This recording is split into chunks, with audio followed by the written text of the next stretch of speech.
التذکیر بآلاء اللہ، اللہ کی نعمتوں اور قدرتوں کے حوالے سے، اس کی نشانیوں کے حوالے سے یاد دہانی۔ ایک التذکیر بایام اللہ، اللہ کے دنوں کے حوالے سے، خاص وہ دن جن میں اللہ تعالیٰ کی طرف سے بڑے بڑے فیصلے جو ہیں وہ صادر ہوئے اور نافذ ہوئے۔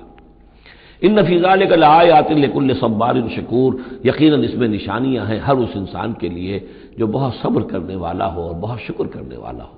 صبار اور شکور یہ دونوں جو ہے کمپلیمنٹری ہیں۔ کوئی تکلیف آئے، ناگوار صورتحال ہو تو صبر کرے، کوئی نعمت ہے، خوشحالی ہے، فراوانی ہے، آسان ہے، آرام ہے تو پھر اس پر شکر کرے۔ تو صبر و شکر اور شکر و صبر یہ دونوں جو ہے کمپلیمنٹری ہیں، اور یہ بندہ مومن کے لیے یہ ان دونوں میں سے کوئی نہ کوئی کیفیت اس کی ہر وقت ہونی چاہیے۔